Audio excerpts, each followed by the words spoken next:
So here we are cleaning one of the 5 windows we got off of Facebook Marketplace. These had come off of a house they were renovating out in Hilo, and the price for 5 of these windows was $300 total. So we rallied the team with the truck and trailer and picked these up and brought them home. I had them out in the front yard and a tarp over them to protect them. The tarp wound up filling with water, and the weight of it crushed 3 of them, breaking the glass. But 2 of them survived, one of which is here. It's an 8x6 window with jalousie window slats underneath that we're really happy with and give us a great view of the trees next door, which is county property, so it'll never be built on. So really excited to have these and have them featured in the living room. Okay everyone, so today I am working on these interior topper walls. As you can see right now, the bathroom hallway is all open to each other and we need to have them closed off. So I'm going to be building the first wall on top of this wall. To do that, I had a couple different options. Usually you have your studs and then a top plate. Just like this one here, and then the rafters are sitting on top. As this is non-structural and it's just to attach drywall, I don't think I'm gonna have a top plate because then I'd have to add blocking up above the top plate up here to attach the drywall to. So I'm just gonna run studs, turn this level as a stud, and then just attach them to the rafter here and just do one on every side of the rafter so we can attach the drywall up into there. So I took my measurement, and from the top plate of the current wall to the rafter is 31 1/8 inches. So I took my tape measure, measured 31 1/8, made a line, and then all I did was, once I took that line, I angled my square to the pitch of the roof, which is 10.6 degrees. So I angled it there, and then I make my mark. So I have my angle, so they turn out like this. And that matches up with the roof so that it fits up nice and snug. So then all I'm doing is taking my template, so I don't have to mark that every time. I just match it up with the bottom here.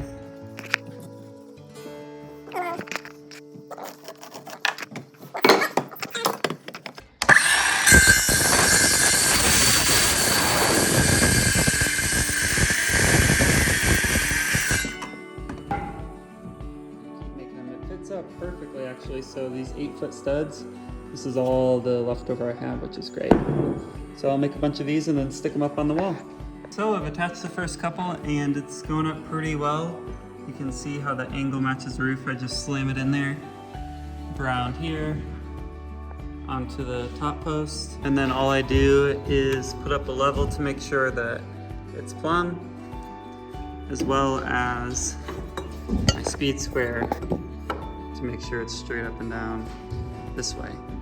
And if both those look good, I'll just take a screw and screw it in right through here into the joist. And then we'll just, I think you can kind of see now the plan is to attach a drywall panel all the way up here so that I don't have to deal with blocking it here as I did up here. And it's a nightmare to try and get these in and flush with the top plate. It's just no fun at all, and this is much easier, gonna go up much quicker, and should work out pretty well. So the wall is up, looks great.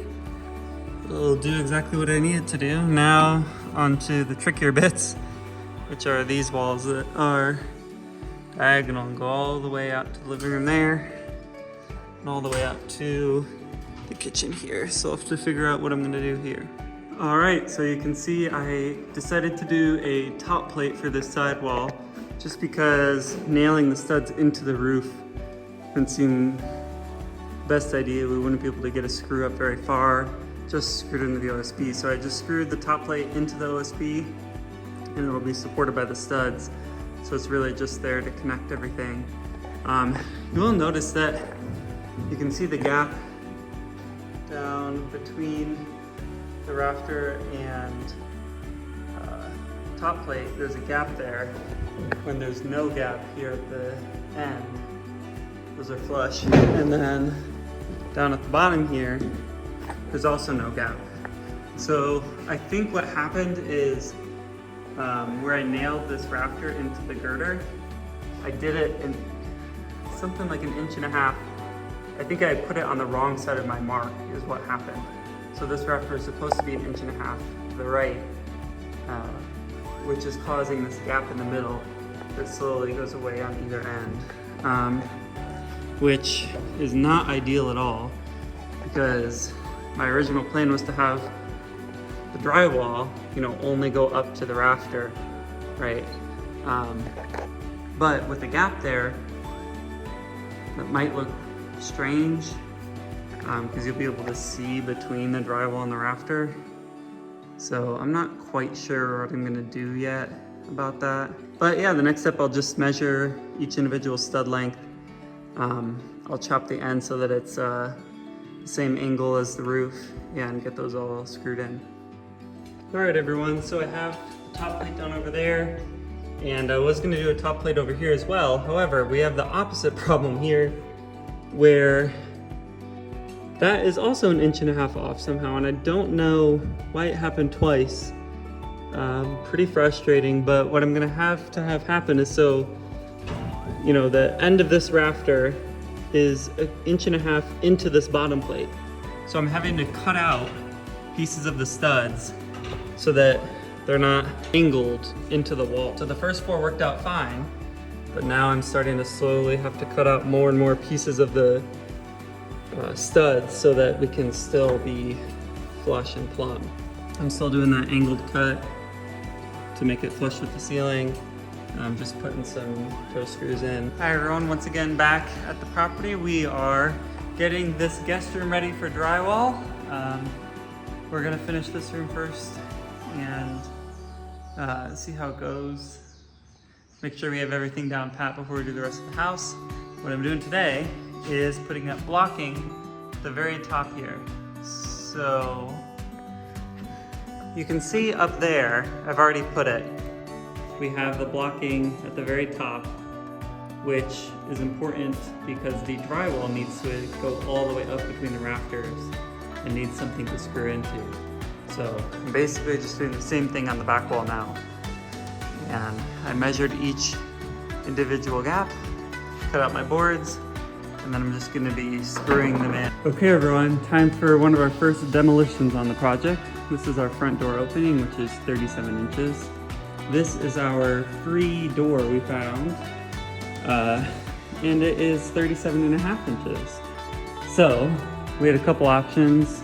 We could scrap the door and find a new one, or we could make this opening bigger, and that's what we're gonna do. So what my plan is to take these studs out and rip them down 1/4 inch, a little over 1/4 inch, like 3/8 inch on both sides. And it'll still support this header. There's not really much above it. So I'm not too worried about that. So we're gonna take these out, I've already started here, and then rip them down, put them back in, and install this door. So I've got the 2 studs out over there, and you can see the gap where they were. Next thing I'm gonna do is I have to cut those bottom plates back 3/8 on both sides. It's supposed to be 1/4 inch on each side. I'm gonna do like a 1/16 more just to leave extra space for the frame to make sure it fits. I'll have to cut back the siding pieces, and then I can rip down the studs and put them back in. So since I don't have a table saw and I need to rip these down widthwise, I'm just using my planer and running it across like this at its deepest setting over and over and over again until I can get these a little bit thinner. You can already see compared to a normal stud, it's a little bit thinner, which is good. I needed to go a little more. Okay, so I got the studs in with some exterior screws because if I have to redo this, which honestly, if I'm speaking the truth, there's at least 50% probability I will. I can just take the screws out. I will say, so I said I was using the planer. what wound up being a lot easier is, it turns out from the edge of this to this mark right here is the exact width I needed. It's like 1.25 inches. So I just lined up that edge with the edge of my board like this, and just made a plunge cut and cut along this like that. And that got me what I needed, and then I just planed out with the planer any inconsistencies, and that I should have done from the beginning. It would have saved me like an hour of work. But I know, so I'll cut off this extra siding. The next step will be to cut down this extra bit and then install it. Okay, so I put this basically top plate in, and then I just cut these little studs that might have to be a little smaller. That'll go right here. End up with this one, end up with this one, and then I'll have to put a piece of siding in front, and then should be rocking and rolling to install the door. Okay, so the studs are up. Next step will be the siding, but probably gonna skip it and install the door, just because I want to.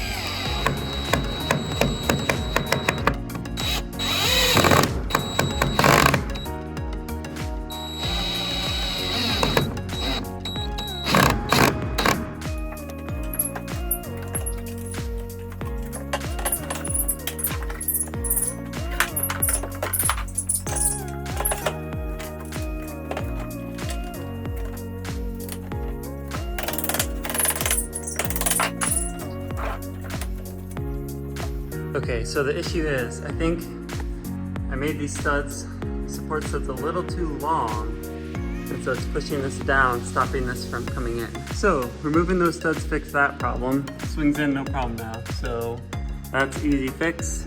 The problem now is that this is too tight.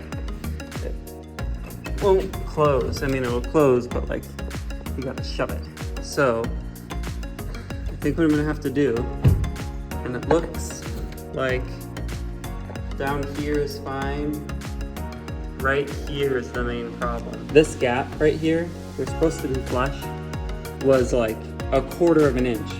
So I think that these boards are bowed, these two boards were bowed in, which would make sense as to why it was giving me trouble. So I drove some screws in through this way to pull them together.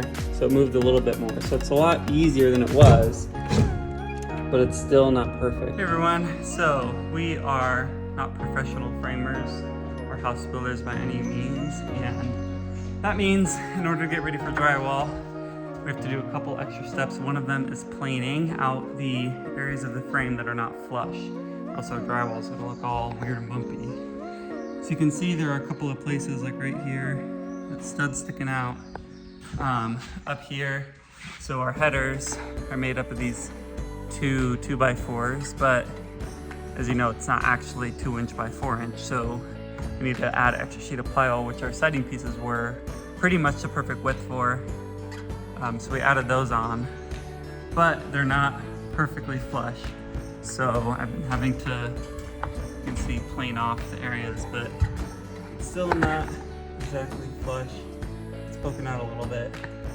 So I've been using the hand planer on the nails, and then I have this DeWalt planer that will make it so that I'm not as out of breath doing, all of these different pieces that need to be planed out so that our drywall looks nice and pretty.